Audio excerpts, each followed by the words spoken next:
It is time to take our first look at the upcoming draft class, and all I have to say is that if last year's drafts might have been the best so far in the franchise series, this certainly might be the worst. And there's just not a lot of win now NBA talent available on the board. There is a guy at the top as the consensus #1 overall player, and that is point guard Stanley Hayward out of Michigan State.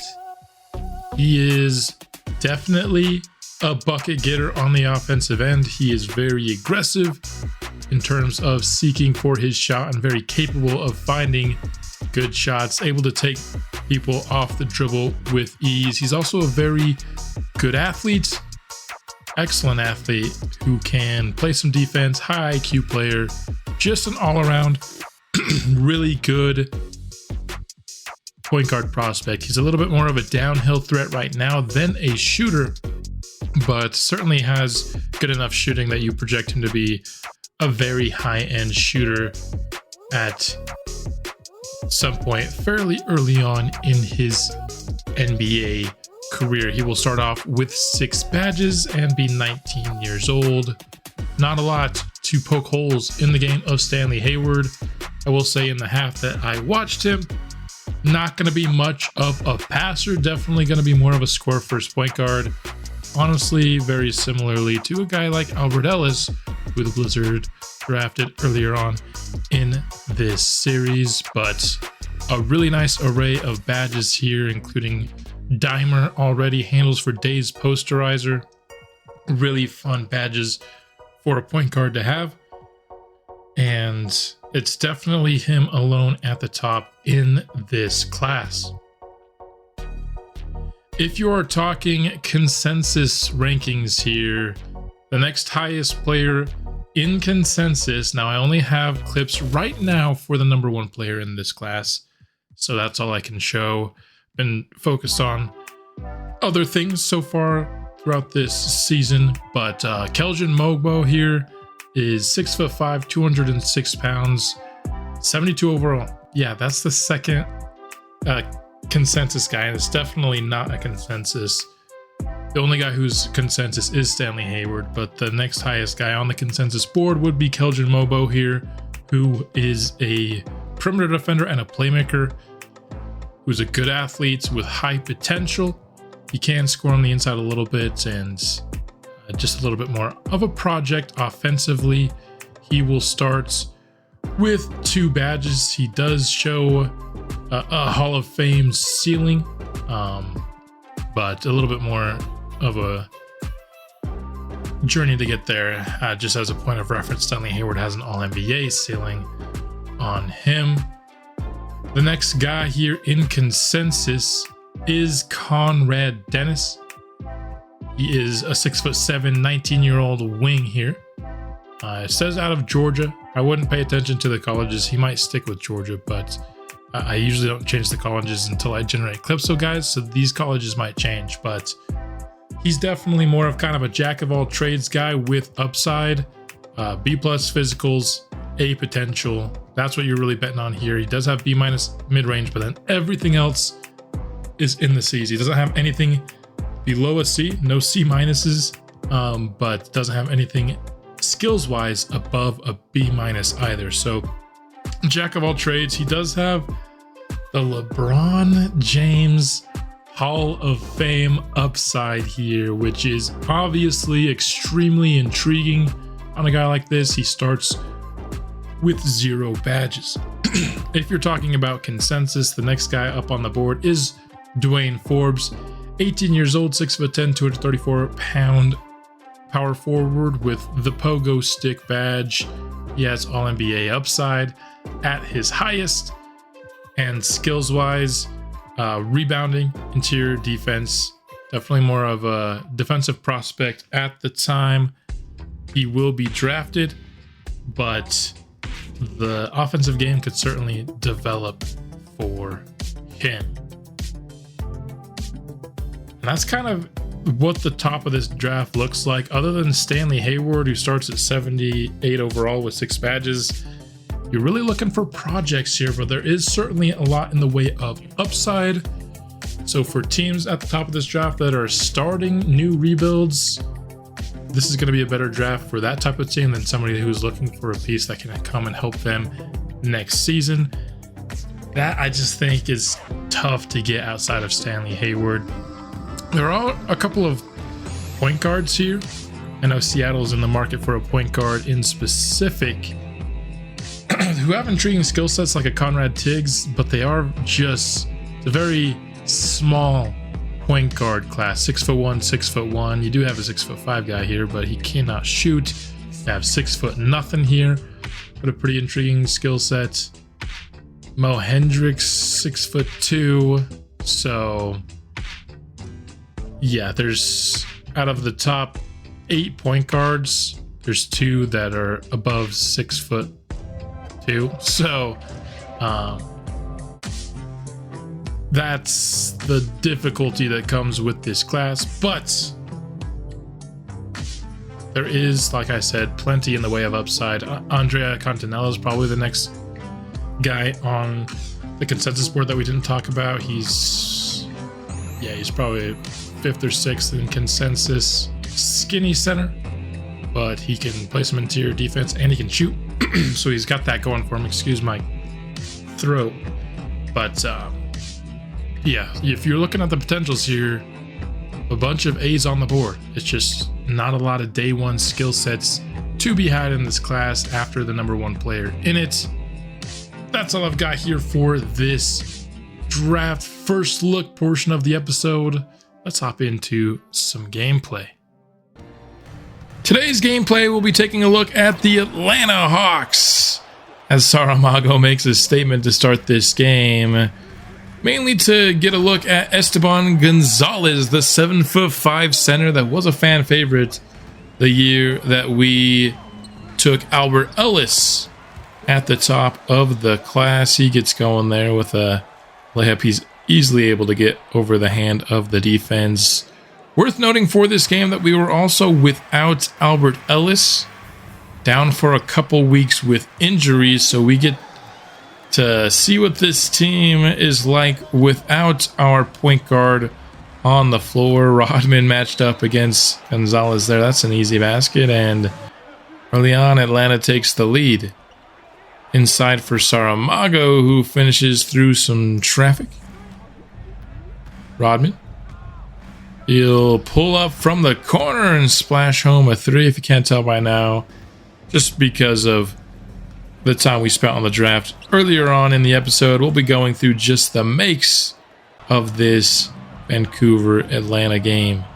Transition, tough shot by McKnight falls. Vancouver on a 10-0 run right now.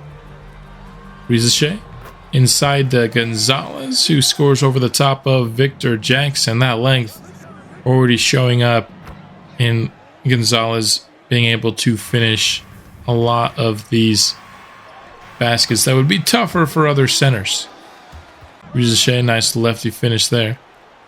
Off of an offensive rebound, Jackson finds Saramago, who was unbothered by the Gonzalez contest. DeAndre Hunter with it now. He finds Dyson Daniels, left a ton of space from 3, and he drills it. Saramago. He's getting hot here in the first quarter. Looks like Larry Markkinen turns out not a match for Saramago. He's had little to no problem at all scoring in the first quarter. 25-18 now, as after a couple of pumps, Dyson Daniels will fire. He's been a really solid player for Atlanta here in this series. Nice crossover by Saramago, who will finish through the contacts. I mean, this guy's just making excellent plays with regularity. And now it's just the first quarter. We are now here into the second, though. Okongwu with the offensive rebound, and he puts it back up and in. Just a 3-point ball game now as Rodman fires off of a screen. He'll miss, but Graham with a putback of his own. Miller to Max Christie. Catch and shoot, top of the key. Down the barrel. Garrett showing some dribble moves. What a fancy looking shot that was. I think that was the first time we've seen him use his signature move. And then now he's going for the double spin. Spin left, spin right. And absence of Albert Ellis is allowing Rudolph Garrett some extra shot creation chances. And he's been impressive with them. I will say that I made a mistake in my custom lineup with Albert Ellis gone. I accidentally had Rudolph Garrett in for the entire 48 minutes. I think he did spend like 4 minutes out just because the coach gave him a little bit of a break. But yeah, that was my bad. And I did fix it directly after this game. So we only played one game of full 44 minutes to be exact. Saramago off the Graham screen, gets it from the mid-range. Already over 20 points on the day for him. Esteban Gonzalez in the post with a hook shot. There's nobody on Vancouver that's really gonna be able to consistently contest Esteban Gonzalez. I'm happy he's in the East because game planning for him in a playoff series sounds like it would be an absolute mess. And he's showing that in this first half. He's been unstoppable. He hasn't missed a shot, Gonzalez, in this game, but equally, if not even more unstoppable in this one has been Ayrton Saramago.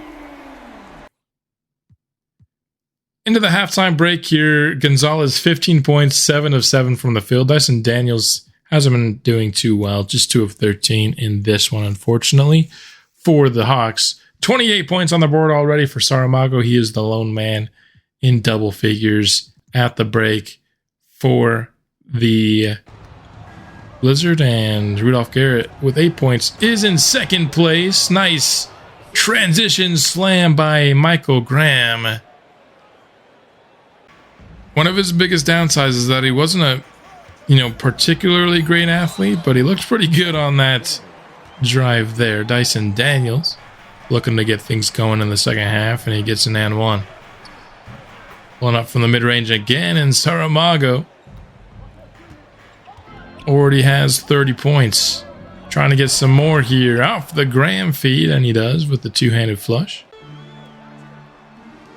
Vancouver leads by 9. Pass inside to Gonzalez. Sidestep. Man, oh man, is this guy good. Rodman. Pick and pop with Saramago. Steps about a foot inside the three-point line and drills another jumper. Hawkins. Off the screen. Pulls off from deep and hits a 3. Another pick and roll here for Atlanta. This time it's Rizachet pulling off the screen. And Atlanta has it within 5.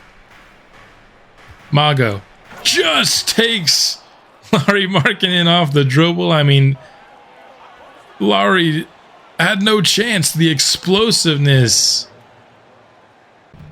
just from 0 to full speed in the blink of an eye. That was an awesome play. Rizachet showing some nice scoring chops and spurts here for Atlanta. Saramago this time from 3 gets it to go.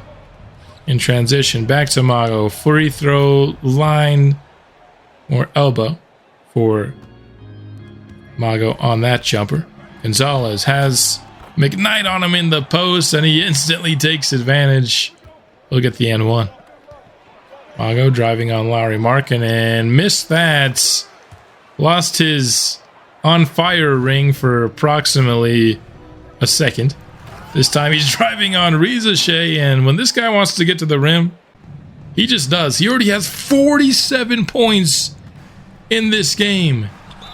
Downhill again. Another basket, and with a free throw, he'd get up to 50 points already. We're not even through the third. Driving again, this time on Obi Toppin, and nobody's safe on Atlanta. No matter who they put on him, he's getting straight to the rim. Obi Toppin here to start the fourth. Drills a three-pointer to make it back to a single-digit game. Gonzalez in the post. Tough fadeaway, but he hits it. What a game for Esteban Gonzalez. Really fun, unique player for the Hawks. Saramago now 54 on the board. He's creeping up near his career high. MAGO. I mean, how are you still leaving this guy open at this point in the game? Christie gets a chance at 3, and it just falls in. Had to think about it for a little bit, but eventually he puts 3 up on the board. Lauri Markkanen responds. Tyson Daniels now pulling up off of a 3. Pulling up for 3, excuse me, off of a screen. MAGO. Downhill on Lauri Markkanen, and that's just unfair for Lauri, man. I feel bad for the guy. I'm a Jazz fan. I like Lauri Markkanen, but he is not having a good day at the office. That McKnight 3 would make it 185 here, and then Michael Grant rebounds his own miss and puts it back up and in. 17 points with 4 minutes. Decided to sim this one out. Esteban Gonzalez ends up going 28 and 10 on 11 of 14 from the field. He did miss half of his free throws, but he got to the line for 12 attempts, which is really good. 64 for Ayrton Saramago, which will be his new career high. I think we found the answer of what this team is like without Albert Ellis, and it's just even more of the Saramago show. Just utter dominance. I mean, Lauri Markkanen was getting cooked all day long, and when they put somebody else on him, it just was more of the same. Excellent. We are now at the end of the regular season, and it is time to see if Ayrton Saramago will win MVP this year. We have, oh no. Game 82, we get a big time injury to our starting center. I was hopping in trying to find some happy news, not an injury update. Well, that'll play. That might be the entire playoffs. I know people come back earlier, so it might just be the first round and maybe a bit into the second. Oh. We're just going to have the CPU do it for now because I want to do other things here. And there you go. Ayrton Saramago wins his first MVP. By the way, he's also now playing up to a 99 overall, 28.5 career high, 11.2 career high, career high, career high, career high. You already know. He also shot 45% from 3, and it doesn't show this here, but I know he did it on 9 attempts a game. He's casually just become the best shooter in basketball, I guess. Just an insane player. I can't imagine a better start to this series than getting Ayrton Saramago, and in year 4, he's already MVP after just barely missing out, getting second place in his 3rd season. I mean, enough has been said about Saramago, but at the same time, I don't know if it's possible to say enough just how good he's been for us. Oliver Thompson wins Rookie of the Year for the Seattle Sonics here. 22.5, 8 rebounds, 2.5 assists, 1.4 steals. Shot just 41% from the field and 33% from 3, but he did not have a lot of help. And I think as he gets better teammates, that efficiency, and he just, develops himself, he's going to get a lot better. Nikola Topic for the Thunder is your 6th man of the year. Victor Wembanyama wins his, 5th straight depoy. Warren Fleming is your most improved player for the Suns. Really good floor general type point guard for Phoenix. Jokic is your clutch player of the year. And the Pistons win the front office awards there. For All-NBA first team, of course, you have Saramago, you have Jokic, you have Wemby, you have Doncic, who dropped off 11 points per game from last year, but he did get more assists. He did have a teammate to pass to this year, which probably went into that. Dante Hardy of the Phoenix Suns gets into the All-NBA for the first time. This definitely deserves Most Improved Player of the Year over Warren Fleming. He went up 8 points per game, got up to 11 rebounds per game. I mean, you're seeing what Saramago, now you're seeing what Dante Hardy is doing. You have to have that be a vote of confidence for what Oliver Thompson's development will be down the road. You have Shea here. You've got Ja Morant now on the Orlando Magic. You have Archie Bernard and De'Aaron Fox on your second team, and then on the third, Scoot Henderson up here, 29.5 points per game, a big time increase from him. You have LaMelo, you have Halliburton, you have Cade Cunningham for the #1 seeded Detroit Pistons. You have Alan Larson getting into the All-NBA conversation here in his second season. Still not very efficient, but that guy's going to be a beast as he continues to develop. Here are your defensive teams here. And then you see Saramago made it there. And then your rookie teams here. You have Oliver Thompson, who we've seen. Rudolph Garrett, 15, 3.5, and 3.5 from him. Michael Graham, 9 and 8, 3 assists. Stan Hayes scores 15 a game, 2 rebounds, 3 rebounds, 3 assists. Milos Novak didn't play the whole year, but once we got a trade to free up some minutes from him, ended up scoring 9.5 points per game off the bench on 44% from the field and 38% from 3. And then here are some other guys here. Tommy McGee showing up, 5.8 points and 5.7 boards. Bruce Mobo also showing up here. Herb Cobb and Ulf Nordberg, despite shooting just 36% from the field. Let's take a look at the stats now. Saramago's stats we've talked about, but what about Cameron McKnight? I mean, name a more iconic duo than Cameron McKnight scoring, having a season average of 21, 4, and 3. I mean, oh wait, it just doesn't exist. This is exactly the kind of player that he is, and he's been as consistent as you could possibly be. Career highs for his efficiency is nice to see all across the board, from the field, from beyond the arc, and from the free throw line. Almost got the 50-40-90 for this year. Albert Ellis ended up 17.4 points per game, ended up at 8 assists per game, which is really, really good.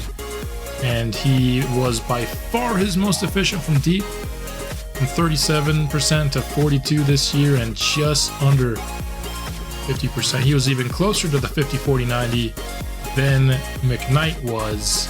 So yeah, we're a very efficient team up at the top. We're scoring our points and doing a great job being efficient with it. Even Rudolph Garrett in his rookie year, 48% from the field and nearly 40% from 3, just under 80% from the line.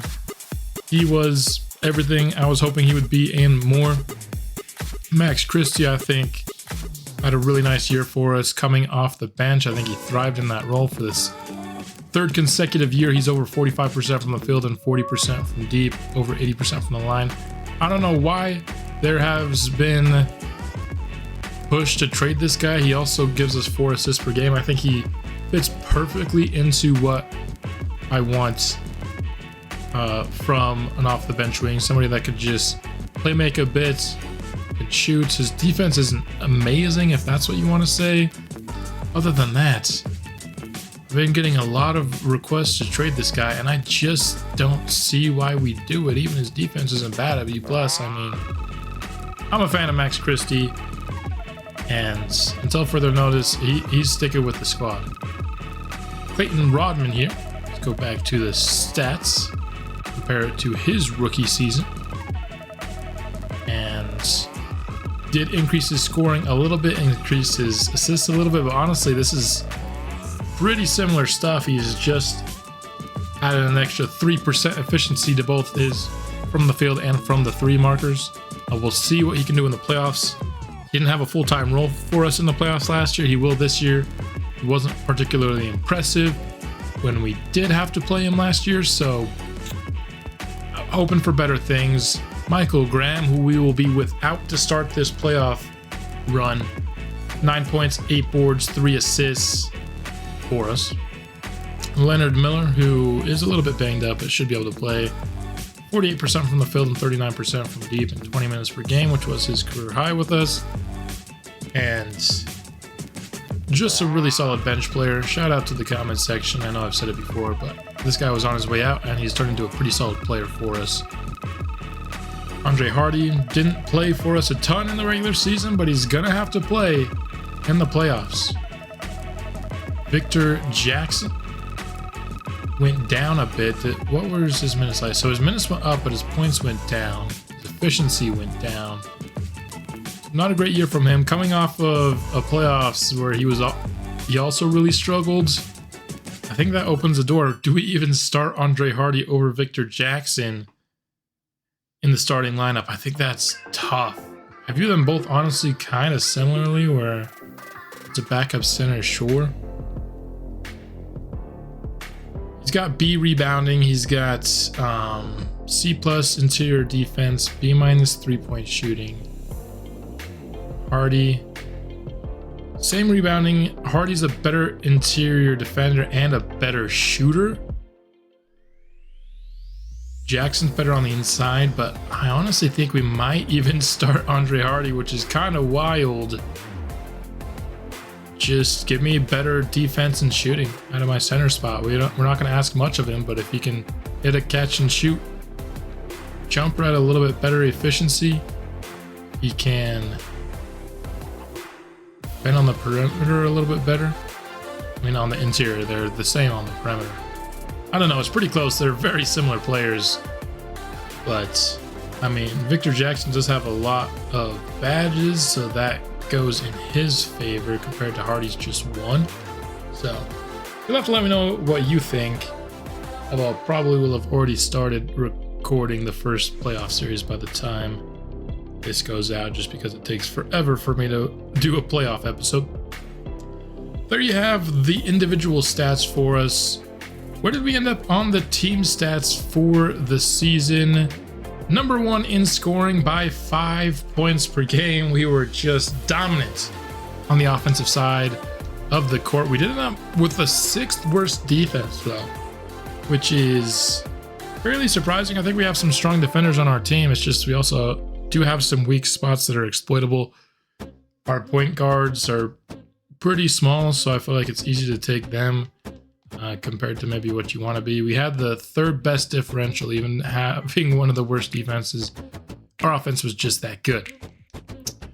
Shooting wise, we ended up with the 4th highest percentage. We took the 3rd most threes, and we made them at the best rate in all of basketball. Free throws, we took the 10th most in the league. We hit those at the best rate in all of basketball. Dang, we can really shoot. We had the 3rd highest offensive rebound percentage. We had somewhere in the middle of the pack defensive rebound percentage, right there in the middle.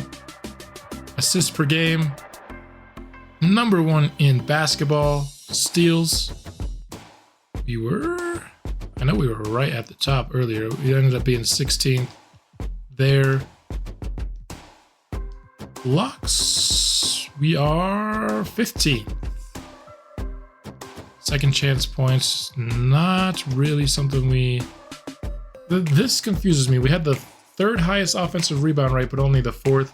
I guess that's rate, right? If we make a bunch of our shots, we actually go. I mean, we did have the 5th most offensive rebounds per game too, but we didn't turn them into points very well, which is unfortunate. In terms of points in the paint per game, we were 3rd worst in basketball, just behind the Seattle Supersonics. Our bench ended up not being super unproductive. Wait, where did I pass them? Yeah, there they are. Yeah, that we were one of the worst, but that's just because our starters did so much efficient scoring that we didn't really need much from our bench, I'd say. In terms, we were also kind of in the middle of the pack for both field goal percentage and 3-point percentage for the season. We have the number 1 seed in the West, and the play-in tournament will determine who we play. Let's go ahead and simulate it right now. We will play the Lakers in round 1 of the playoffs. That'll be a very fun matchup. Jamal Morris, Alexander Sarr, Anthony Davis, the big 3 there. And of course, the rookie Stan Hayes will be starting for them at point guard. We did see the Lakers this year from the perspective of the Sonics, although I don't know if that's a good measuring stick. But either way, you expect this to be a fairly straightforward series, although, you know, they do have a really good front court that could maybe try and slow down MAGO, and Anthony Davis going against one of our backup centers could be problematic. This Michael Graham injury definitely throws a wrench in things. Hopefully we have enough around them to more than make up for it. This is the 1 seed versus the 8 seed. It should still easily be a win for us. Playoffs will be coming out soon. Round 1 matchup versus the Lakers. If you have any thoughts on the series, let me know. But until then, bring the Blizzard.